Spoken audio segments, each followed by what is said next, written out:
Kejahatan siber, ini bukan lagi soal iseng-iseng loh. Ini adalah industri bernilai triliunan rupiah.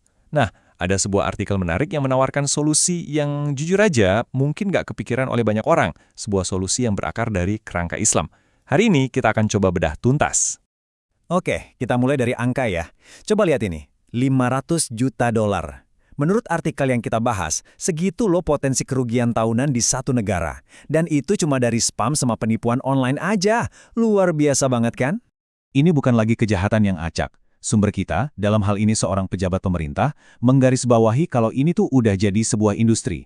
Kutipan ini penting banget karena inilah yang menjadi landasan seluruh diskusi kita. Ini bukan lagi soal protes iseng, ini soal bisnis, dan bisnis yang sangat merusak. Jadi, seperti apa sih wujud industri ini? Dan siapa aja yang kena dampaknya? Yuk, kita lihat lebih dalam. Nah, kerusakannya itu jauh lebih luas dari sekedar korban perorangan. Ini menyerang institusi, bikin kepercayaan publik anjlok, dan bahkan bisa jadi ancaman serius bagi keamanan nasional loh. Bayangin aja kalau infrastruktur penting yang jadi sasaran. Oke, bagian ini yang paling menarik. Gimana sih sumber ini mendiagnosis akar masalahnya? Ternyata ini bukan cuma soal teknologi. Artikel ini bilang, isu utamanya itu ada di cara pandang kita. Adanya dunia digital yang seolah-olah nggak punya kompas moral. Ini menciptakan sebuah ruang di mana konsep seperti halal dan haram, apa yang boleh dan dilarang, diabaikan gitu aja demi keuntungan. Dan slide ini nunjukin perbedaannya dengan jelas banget. Ada dua paradigma soal peran negara. Di satu sisi, sistem yang sekarang yang menurut artikel ini cuma berorientasi pada keuntungan pasar. Peran negara jadi reaktif, kayak wasit aja. Kalau ada masalah besar baru bertindak. Fokusnya melindungi ekonomi digital.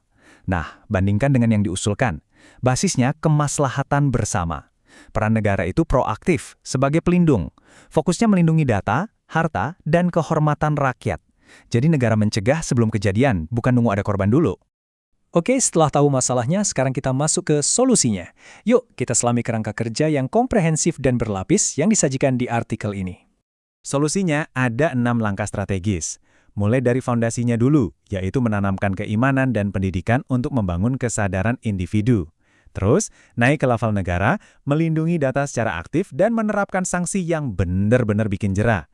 Lalu kerangka ini juga mengatasi akar masalah ekonomi dan bahkan meluas sampai ke kebijakan luar negeri untuk menjaga apa yang disebut kedaulatan digital. Benar-benar sebuah pendekatan yang holistik kan? Nah, inti dari solusi ini sebenarnya adalah gagasan tentang peran negara yang berubah secara fundamental. Mari kita lihat lebih dalam. Artikel ini mendasarkan konsepnya pada satu istilah spesifik, yaitu junnah, yang artinya adalah perisai. Idenya, negara itu nggak cuma mengatur, tapi secara aktif menjadi tameng bagi warganya. Sumbernya mengutip hadis ini, sebuah riwayat tentang perkataan Nabi Muhammad sebagai dasar filosofisnya.